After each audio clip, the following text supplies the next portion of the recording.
Hello everyone, in today's video I will explain you how to compute a frequency response of a structure in COMSOL Multiphysics. I decided to keep the geometry relatively simple and to assume a relatively simple boundary conditions. That is, in order not to blur the main ideas of this video with unnecessary details related to geometry and boundary conditions, I decided to consider a simple three-dimensional beam that you can see over here. I assume that this side and this side are fixed, so the sides are fixed, and I'm assuming that there is a force acting at the middle of the beam, and the force is acting in the z direction. Let us briefly explain the main ideas of the frequency response. When computing the frequency response, we assume that the force F acting over here is a periodic function. So at this point over here, we insert a periodic or harmonic force. For example, we can assume a sinusoidal function.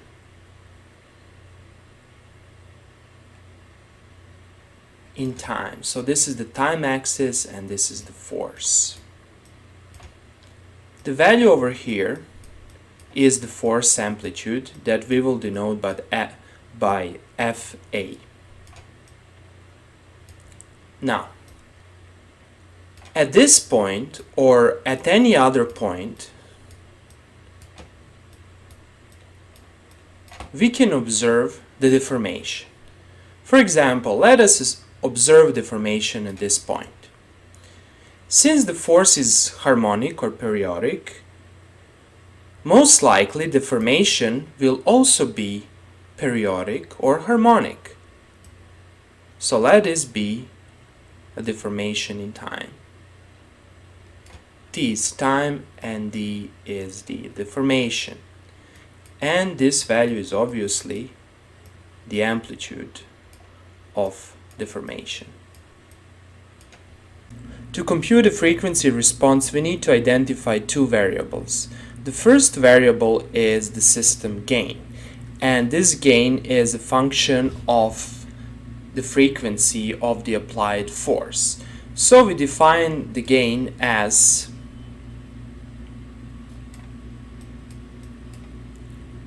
dA over FA. So the gain of the system is the ratio of the amplitude of the deformation compared to the amplitude of the applied force. And this gain is a function of applied frequency, where frequency is defined as 1 over the period of your oscillations. So this is the period of our oscillations. And the second quantity that we need to introduce, or the second variable, is the phase or the phase lag. So how do we identify the phase lag? Well, let us observe this point over here. At time 0, the function will be equal to 0. Now, obviously, the equivalent point can be found over here. And in this case, the phase lag, or the lag between these two signals, will be this quantity over here. And we will denote it by phi. And phi is also a function of applied frequency. That is the frequency of our force signal. So the frequency response consists of two graphs. The first graph shows the dependence of the gain with respect to the applied frequencies, or the frequencies of the applied sinusoidal signals. That is, we can vary the frequency of the applied signal, applied force signals. So for example, this is a signal with higher frequency, and this would be the signal with lower frequency. And usually the graph for a mechanical system will look like this.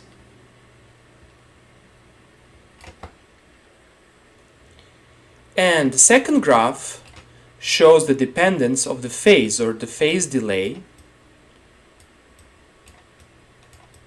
with respect to the applied frequency or the frequency of the applied signals.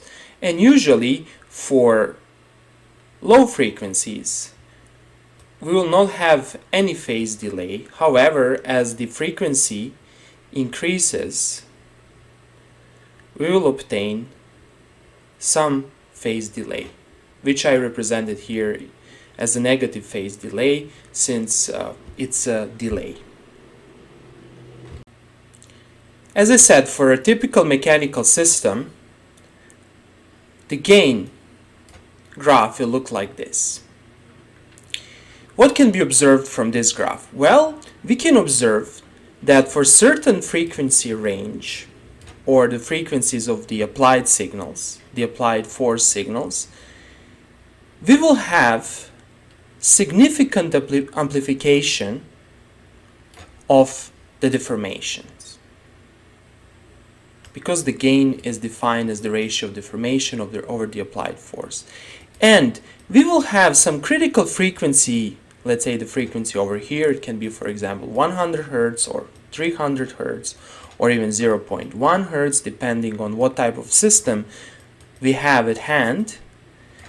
We will have a resonance. So there is some critical frequency, the critical frequency of the input signal, that will cause system to wildly oscillate, and this is called the resonance. And usually there are several critical resonance frequencies for every system. In this video I will explain you how to illustrate the resonance phenomena that you can see over here. So I will explain you how to generate these nice animations in COMSOL Multiphysics. So what do we see over here? When the input frequency or the frequency of the input force is around 5 Hertz, the system will oscillate like this.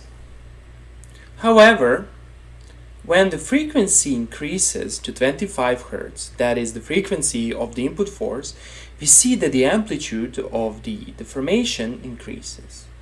And somewhere around 51 Hertz, the deformation amplitude is maximum, and you can clearly tell how the deformation rapidly increased from, let's say, 25 Hertz to 51 Hertz. And here we see further that when we increase the frequency of the input force to 65 Hertz, the deformation decreases. And furthermore, at 85 Hertz, the deformation is even smaller, or the deformation amplitude is even smaller than the deformation at 5 Hertz. So what's happening over here basically? How does our frequency response graph look like in this case? Well, the graph looks like this. If this is our gain, and this is our frequency over here, we will obtain a response that looks like this. Next, I will explain you how to determine or how to compute frequency response in COMSOL Multiphysics. So we start from scratch. We click on Model Wizard, we click on 3D, then we select Structural Mechanics and we select Solid Mechanics. Double click. Then we need to basically click on Study, and here we are going to select the frequency domain study. Double click, and here's our main menu. So the first step is to define the system geometry. I do the right click on geometry and I click on cylinder, and here I will specify my beam geometry. So I'm going to assume a radius of 2 centimeters and the length of the beam or height of 2 meters. And if I click on build select, I obtain the structure that looks like this. However, I'm going to change the axis type. I'm going to put the cylinder in the x-axis, and here it is. So this is my cylinder or my beam. Okay. The next step is to define the boundary conditions. So the first boundary conditions we have, and probably the only one, is to specify that this side and the side over here are constrained. That is, that they are fixed, so the points over here cannot move. So how to do that? Well, that's super easy. We do the right click on solid mechanics and we click on fixed constraint. And we select this side and the side over here. Good. Okay, so what's the next step? The next step, of course, is to choose the material. We do the right click and we click on add material from library, although you can specify your own material.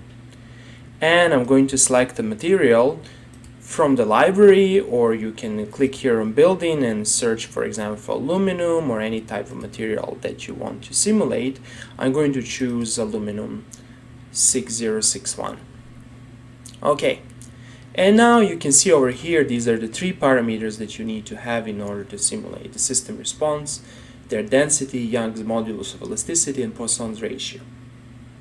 The next step, of course, is to specify the force. So how to do that? We click on solid mechanics, we do the right click, and then here from the menu we need to find basically a point force. So we click on points and we click on point load. So this menu will enable us to define the force. However, we see immediately one problem over here. We need to select a point over here in the middle, since we assume that the force is acting in the middle. However, we cannot select that point. So how to overcome this difficulty?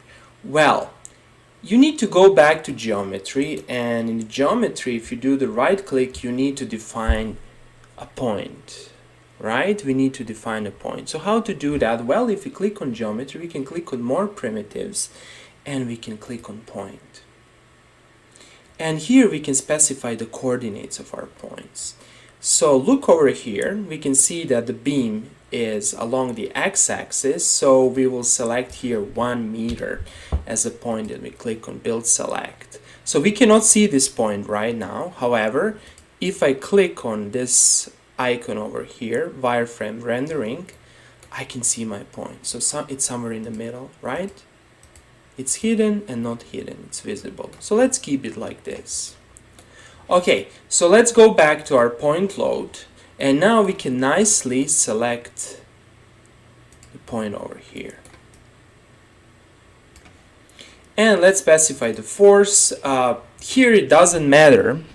Here I need to stress this, that it doesn't matter the amplitude of the force. It doesn't matter, since at the end of the day we are going to compute the gain. However, you can, for example, specify 10,000 newtons.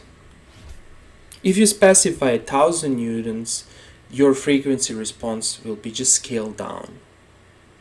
But the amplification, if you compare the ratio of the amplitude of the deformation compared to the amplitude of this applied force, you will see basically that the gain will remain the same.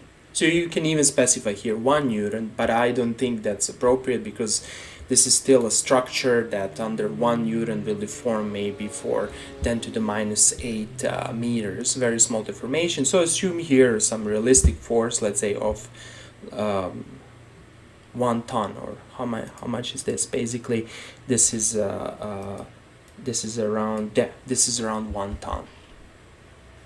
In addition to defining the point over here, I will define an extra point that will be placed over here. So how to do that? Well, the easiest way is to click on the point and click on duplicate.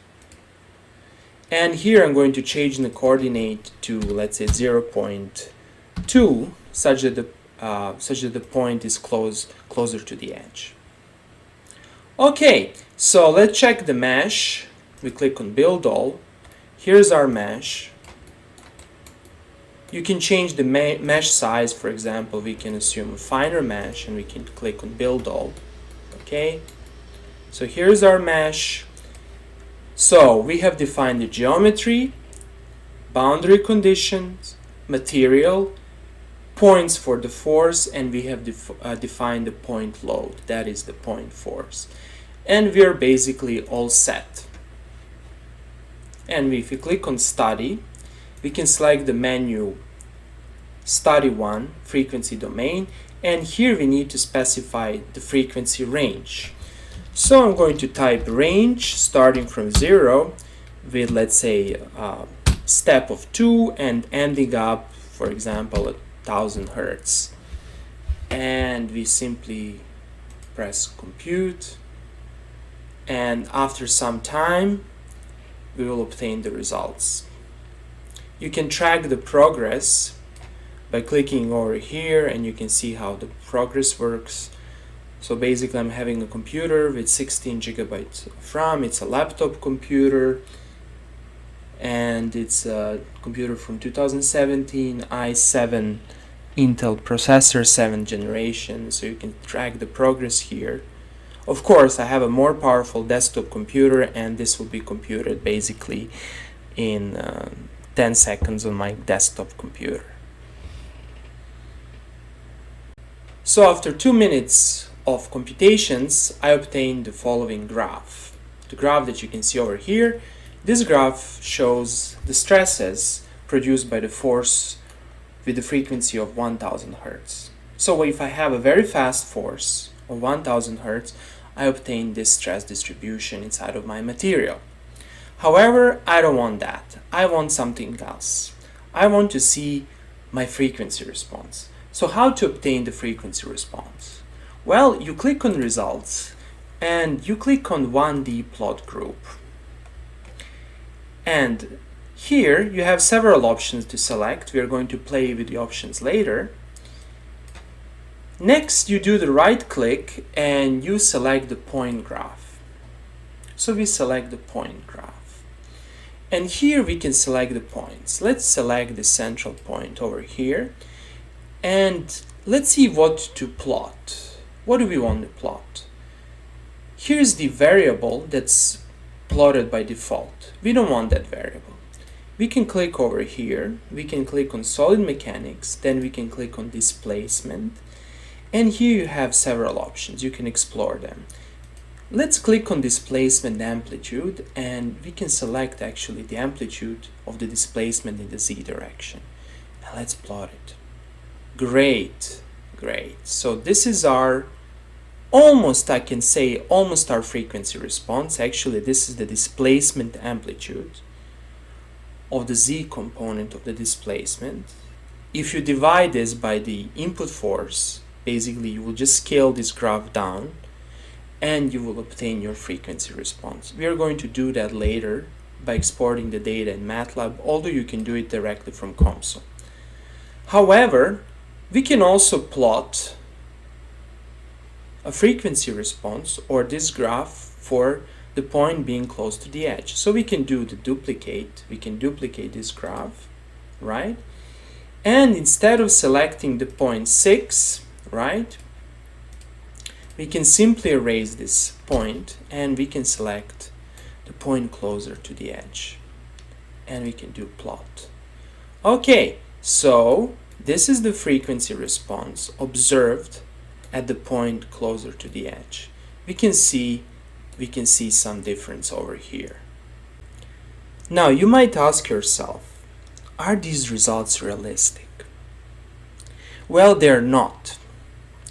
They're not because every system has some form of damping. In this case, I didn't introduce any damping. In fact, if you would resolve the frequencies, or if you would kind of increase the frequency resolutions around these points, around these regions over here, you will see that basically the amplitude, the displacement amplitude explodes, goes to infinity. Why is that? Because we didn't assume any form of damping. So how to introduce a damping in our system? If you click on linear elastic material, do the right click, you can select the damping option. And you can select different type of dampings. You can select Rayleigh damping, or for example viscous damping or anisotropy loss factor. I'm going to select the Rayleigh damping, and you can specify the parameters. Of course, these parameters can be selected on the basis of experimental results or on basis of the desired damping factor and other parameters of the structure. However, I'm going to select, for example, typical values that I know by heart. I remember from one of the simulation studies I did.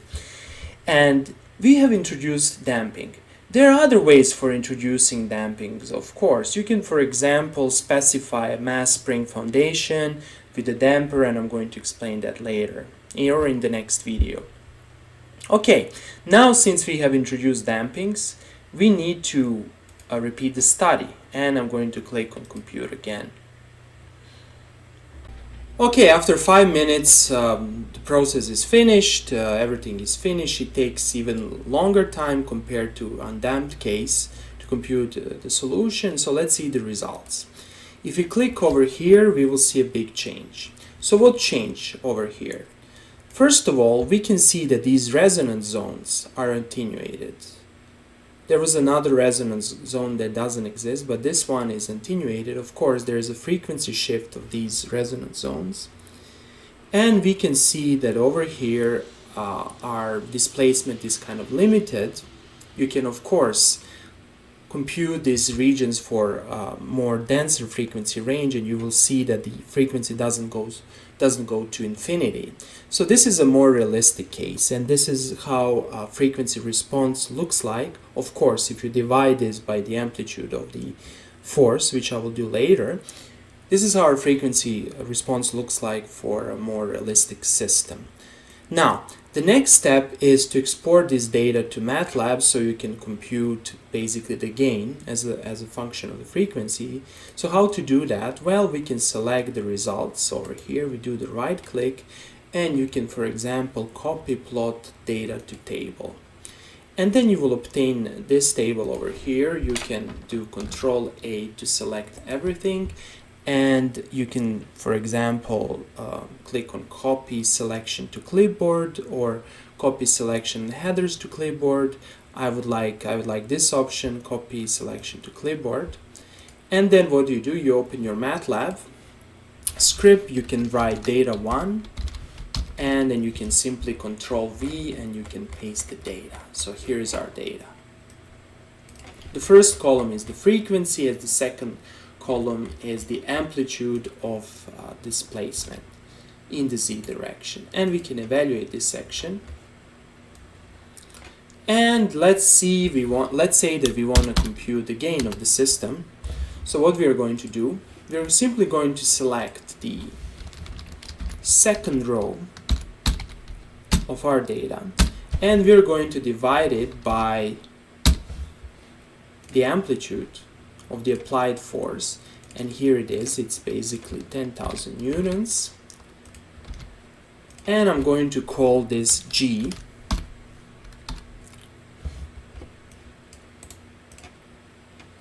Okay, it's not data, it's basically data 1, and here it is. And now you can simply plot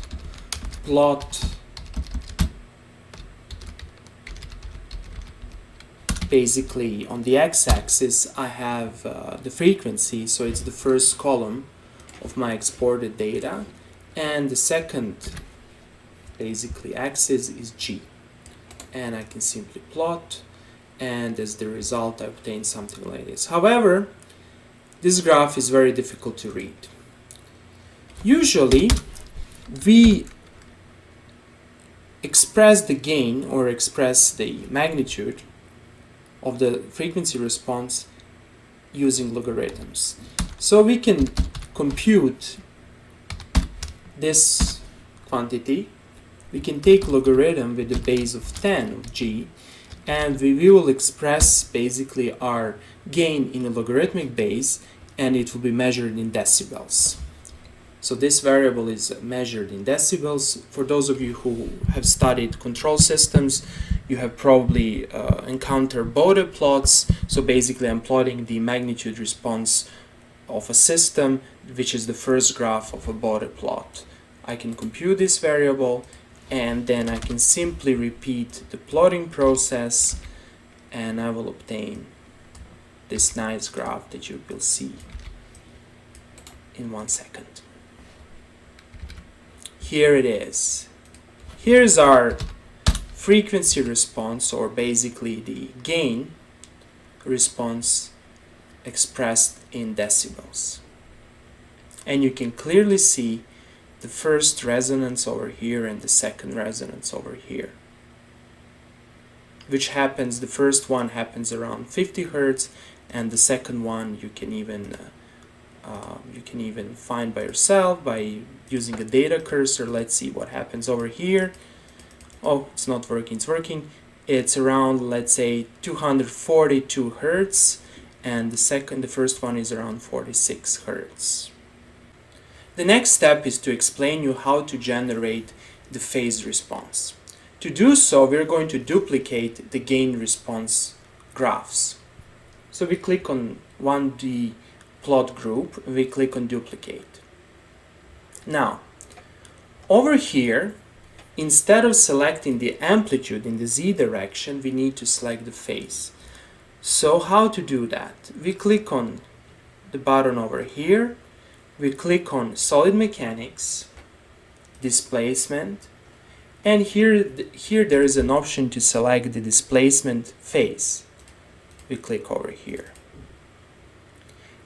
Instead of radians, I will select degrees, and we click on plot.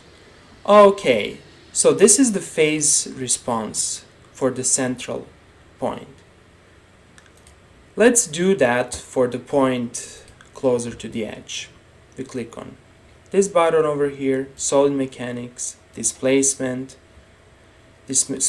phase, Z direction, and here we're going to click on degrees. Great. So this is the phase response for the 2 points. The blue line is the central point, and the green line is the point closer to the edge. The final step is to explain you how to generate the movies that you have seen at the beginning of this video. So how to do that? Well, first we need to generate displacement graphs. How to do that? Well, we click on stress, we click on duplicate. And here we need to change the parameters. First of all, I'm going to call this graph as displacement.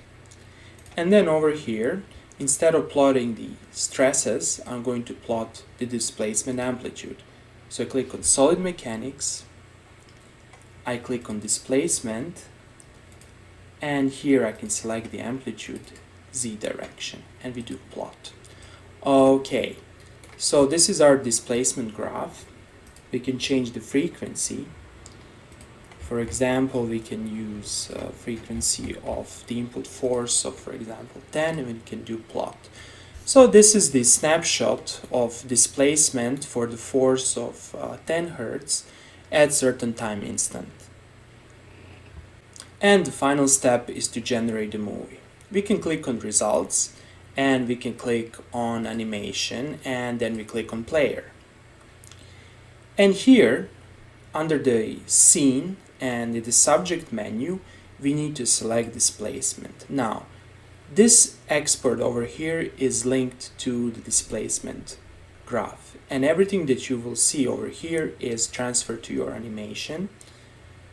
And the final step, of course, is basically to play this animation. I'm not going to do that. Instead, I'm going to export my animation to a file. And here you need to be careful. You need to change one of the options. Instead of basically using the animation editing and sequence type of stored solution, you need to select dynamic data extension, since you want to generate the oscillation results for certain frequency of the input force. And here we're going to select the file name. For example, I'm going to call this new response, and you click on save, and you click on export.